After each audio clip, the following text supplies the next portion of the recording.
आज अपने दोस्तों से फारिग होकर जल्दी घर आ गया था। सर्दी का मौसम था और मैं अपनी बीवी के साथ वक्त गुजारना चाहता था। हमारी नई नई शादी थी और ऐसे ही दिनों में तो मियाँ बीवी के दिल में अलग ही किस्म के जज्बात होते हैं। मैं कमरे में दाखिल हुआ तो मेरी बीवी आईने के सामने खड़ी तैयार हो रही थी।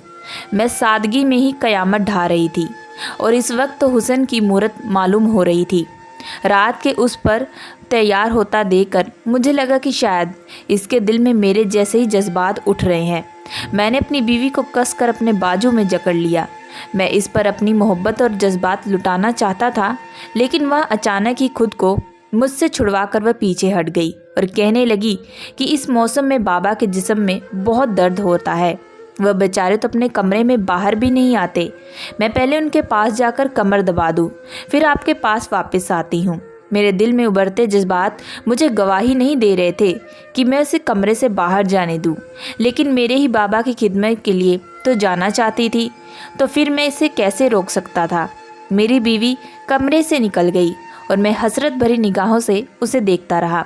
मुझे उसकी वापसी का इंतज़ार था, लेकिन मुझे मालूम था कि हमेशा की तरह वह पूरे 2-2.5 घंटे के बाद ही लौटेगी। हमारी शादी को महीना होने वाला था और शादी दूसरे तीसरे दिन से ही मेरी बीवी मेरे बाबा की बहुत फिक्र करती, लेकिन जिस तरह उसने घर संभाला था वह मेरे बीमार बाप की जिम्मेदारी को किसी बेटी की तरह ही निभा रही थी।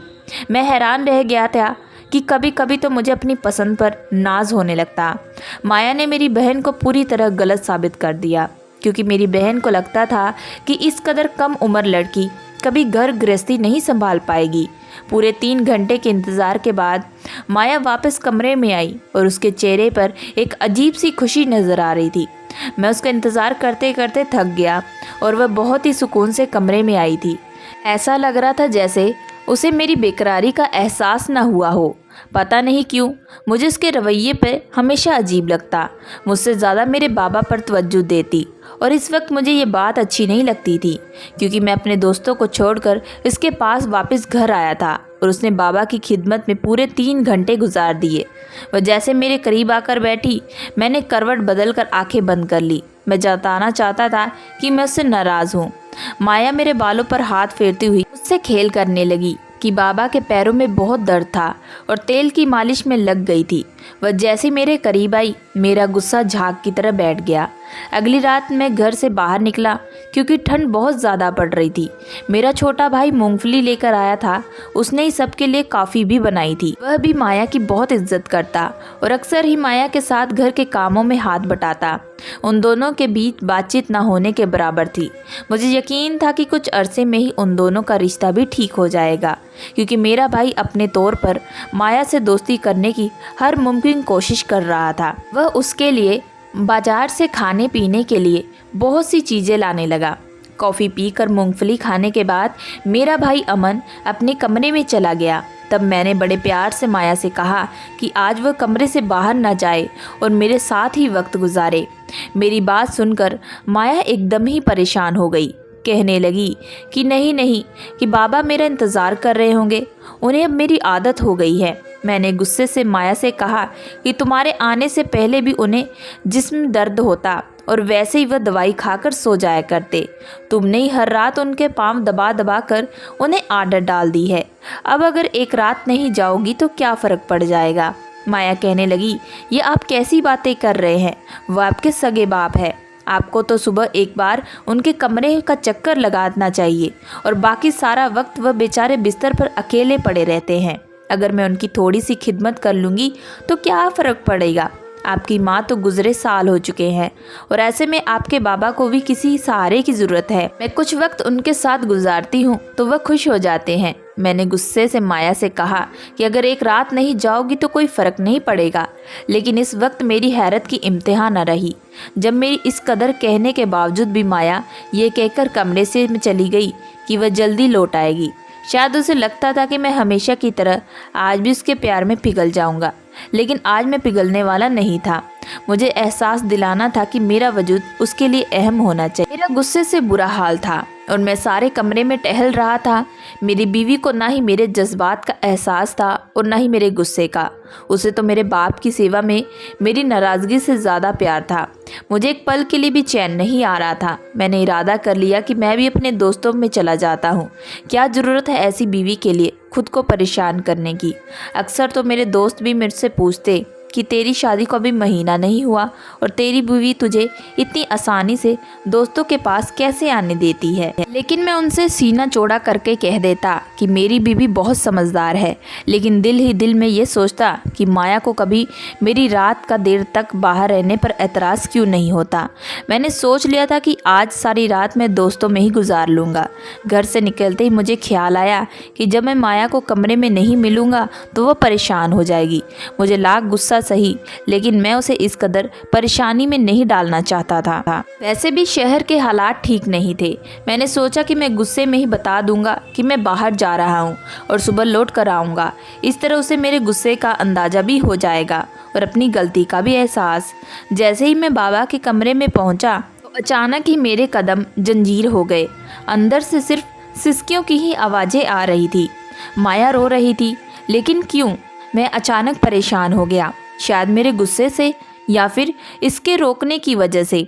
वह बाबा के आगे आंसू बहा रही थी और यह सोच सोच कर एक बार फिर मुझे गुस्सा आने लगा। यकीनन वह बाबा के आगे मेरी शिकायत लगा रही होगी और बाबा क्या सोचेंगे कि उनका बेटा होकर बहू को उनके कदमों से रोक रहा है। माया ने तो मुझे अपने बाबा से नज़रें मिलाने के काबिल में ही नहीं छोड़ा था। मैं बाहर जाने का इरादा ख़त्म करके कमरे में तुरंत वापस चला आया। मुझे माया की वापसी का इंतज़ार था। मैं जानना चाहता था कि उसने बाबा से रो रो कर मेरी कौन सी शिकायत लगाई है। काफ़ी देर से इंतज़ार के बाद जब माया कमरे में आई तो उसके चेहरे पर खुशी के अंदाज थे। मैं एक लम्हे के लिए हैरान रह गया कि वह सिसकियाँ माया की थी या फिर किसी और की, क्योंकि इसके चेहरे से किसी तरह के दुख के आसार नज़र तो नहीं आ रहे थे। हमेशा की तरह सुकून चेहरा लिए वह कमरे में दाखिल हुई तो मुझे लगा कि वह सिसकियाँ शायद किसी और की थी। फिर मुझे याद आया कि हो सकता है उसने बाबा से मेरी शिकायत रो रो कर लगाई हो और अब ऐसे कमरे में आई हो जैसे कुछ हुआ ही नहीं। मैंने माया से कुछ भी पूछने का इरादा ख़त्म किया और आंखें बंद करके सोने के लिए लेट गया। वह भी सुकून से बिस्तर पर लेटकर कुछ ही देर में सो गई और मैं सारी रात यही सोचता रहा कि मेरी बीवी आखिर क्या कर रही है। मुझसे ज़्यादा मेरे बाप से प्यार हो गया है, इसे मेरी परवाह नहीं। अगली रात माया जब बाबा के कमरे में गई तो मैं जानबूझकर थोड़ी देर में बाबा के कमरे के दरवाजे पर जाकर खड़ा हो गया और फिर मुझे सिसकियों की आवाज़ें आने लगी। मैं हैरान था कि आज तो ना ही मैंने उसे रोका था और ना ही गुस्सा किया। फिर वो रो क्यों रही थी? और या फिर मेरे पापा रो रहे थे? कुछ तो था जिस समय अनजान था। मेरे अंदर एक शक ने जन्म लिया। सोचते सोचते मेरे दिमाग की नसें फटने लगी और मैं वापस कमरे में आ गया। कुछ देर बाद वह फिर खुश होकर कमरे से वापस आ गई। इसका ये अंदाज मेरे लिए बहुत ही अजीब और हैरान करने वाला था। मैं अब तक नहीं जान पाया था कि बाबा के कमरे में क्या हो रहा था। मुझे हमेशा सिसकियाँ सुनाई देती और कोई आवाज़ नहीं आती, तो वह सिसकियाँ किसकी थी यह भी समझ नहीं आता। हर रात की तरह अगली बार जब मेरा छोटा भाई कॉफ़ी बनाकर कमरे में देने आया तो मैंने चुपके से कॉफ़ी में बेहोशी की दवा मिला दी। माया वह कॉफ़ी पीते ही सो गई। मैंने माया की शॉल अच्छी तरह से ओढ़ ली और अपना चेहरा भी शॉल में लपेट लिया। वैसे भी सर्दी बहुत थी और माया भी ऐसे ही शॉल पहनती थी। मैं जानबूझकर थोड़ा शॉल झुक कर चलता हुआ अपने बाबा के कमरे में चला गया था। मेरा कद थोड़ा कम लगे और मैं माया जैसा लगूं। कमरे में दाखिल होते ही अंदर के मंजर ने मेरे होश उड़ा दिए, क्योंकि कमरे में मेरे बूढ़े बाबा बीमार मौजूद नहीं थे, बल्कि यहाँ तो एक जवान शख्स था जिसे देखकर मेरी आंखों पर मुझे यकीन नहीं आ रहा था। और जो कुछ उसने कहा वह सुनकर मेरे रोंगटे खड़े हो गए। मेरे घर में मेरी नाक के नीचे क्या हो रहा था?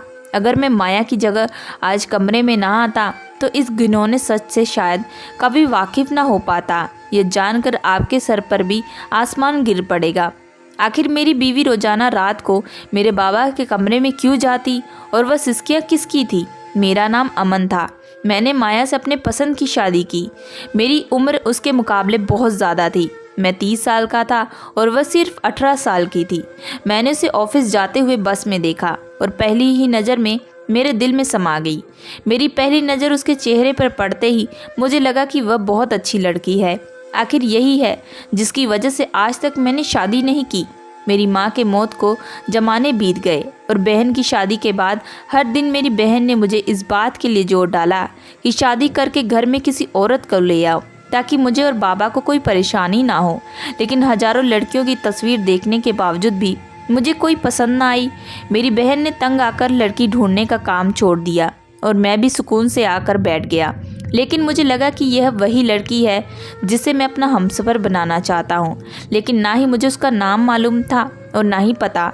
मैं ऊपर वाले से दुआ करने लगा कि किसी न किसी तरह वह मेरी ज़िंदगी में आ जाए और फिर हर दिन उसी वक्त उस बस में सवार होने लगा। कई दिनों तक उसे रोज़ाना देखने के बाद मेरे दिल में इस ख्वाहिश ने घर बना लिया कि बस यही वो लड़की है जिससे मुझे शादी करनी है। मुझे क्या खबर थी कि मैं शादी नहीं बल्कि अपनी बर्बादी के बारे में सोच रहा हूँ। कई दिन के जतन के बाद मैंने बहुत मुश्किल से इस लड़की का नाम और पता मालूम किया। इसका नाम माया था और वह कॉलेज में नई नई दाखिल हुई थी, इसलिए अब मुझे बस में नज़र आने लगी। मैंने जब अपनी शादीशुदा बहन को यह खुश खबरी सुनाई तो पहले तो वह खुश हुई, लेकिन जब उसे माया की उम्र का पता चला तो वह खामोश हो गई। कहने लगी, इतनी कम उम्र की लड़कियां जिम्मेदार नहीं होती, इतनी कम उम्र की लड़कियां लाडली होती हैं। पता नहीं वह घर आकर घर की जिम्मेदारियों को संभाल सकेगी या नहीं, क्योंकि घर में पहले ही कोई औरत नहीं है। मैंने बहन से कहा कि वह जाकर एक बार माया से मुलाकात तो कर ले, बाकी की बातें बाद में कर लेंगे। बहन मेरी खुशी के खातिर माया के घर रिश्ता लेकर गई। मुझे यकीन था कि वह माया की खूबसूरती से इस कदर इम्प्रेस हो जाएगी और ऐसा ही हुआ था। लेकिन बाद में मुझे यह भी ख्याल सता रहा था, वह लोग हमारे लिए बिल्कुल ही व्यर्थ हैं। लेकिन मेरे साथ साथ मेरे छोटे भाई ने भी मेरी बहन को यह कहकर राज़ी कर दिया था कि अगर भाई की खुशी माया में ही है तो फिर हमें क्या ज़रूरत है एतराज़ करने की। घर तो औरत के बगैर भी चल रहा है, माया भी आकर कुछ ना कुछ संभाल लेती है। बाबा को 2 साल पहले फालिश का अटैक हुआ था और उनके दिल में भी बहुत तकलीफ़ रहती थी, इसलिए वह सारा वक्त अपने बिस्तर पर पड़े रहते थे। मेरा छोटा भाई ही उनका ख्याल रखता था और वह कहने लगा, बाबा की जिम्मेदारी हमेशा की तरह मेरे ही कंधों पर रहेगी। भाई की शादी हो भी जाए तो हम आने वाली लड़की से अपने बाप की जिम्मेदारी उठाने को नहीं कहेंगे। मेरे भाई ने माया को देखे बगैर ही मेरी इस कदर पक्ष ली थी कि मेरा सारा रास्ता आसान कर दिया। माया एक मिडिल क्लास घर से ताल्लुक़ रखती थी। वह उसके घर वाले सादगी से शादी करना चाहते थे, इसलिए मेरे कुछ दोस्तों और ख़ानदान वालों की मौजूदगी में मैंने माया से शादी कर ली। माया जब विदा होकर हमारे घर आई तो छोटे भाई ने ही उसे पहली बार देखकर हैरान रह गया। मुझसे कहने लगा, भाई आपको माया कहाँ से मिल गई? मैंने हंसकर उससे पूछा कि क्या भाभी पसंद नहीं आई? तो वह कहने लगा, इतनी खूबसूरत लड़की किसको पसंद नहीं आएगी, हर किसी ने ही मेरी पसंद की दाद दी थी। और फिर माया के रवैये ने सबका दिल जीत लिया। वह कम उम्र की जरूर थी, लेकिन इससे भी बहुत ज़्यादा अक्ल थी। वह दूसरी लड़कियों की तरह शौक और चंचल नहीं थी। मैंने उसे खामोश मिजाज पाया था। शादी के दूसरे तीसरे दिन से ही उसने सारा घर पूरे अच्छी तरह से संभाल लिया था और साथ ही साथ वह बाबा के साथ भी अच्छे से घुल मिल गई थी और उनकी खिदमत भी करने लगी थी। मुझे हरगिज़ भी बुरा नहीं लगता था कि वह मेरे बाप को अपने बाप की जगह दे और इस तरह वह मेरे बाप की खिदमत करेगी। एक दिन यही बात मैंने छोटे भाई से कही थी तो कहने लगा, माया एक यतीम लड़की है, हो सकता है कि उन्हें हमारे बाप की सूरत में अपना बाप नज़र आता हो। अगर वह इस तरह अपनी कमी को पूरा करना चाहती है तो उससे अच्छी और क्या बात हो सकती है। मैं भी उसकी बात से राज़ी था और माया की खिदमत में मेरे दिल में इसके लिए एक अच्छी जगह बना ली थी। लेकिन मेरे दिल में शक इस वक्त पैदा हुआ जब वह मुझसे ज़्यादा मेरे बाप को तवज्जो देने लगी, यहाँ तक कि उसे मेरी नाराज़गी की भी बिल्कुल परवाह ना रही। और अपने इसी शक की वजह से मैंने माया का रूप धारण करके अपने बाबा के कमरे में जाने की सोचा और जब गया तो देखकर मेरी आंखें खुली की खुली रह गई कि वहाँ तो मेरा बूढ़ा बाप मौजूद नहीं था।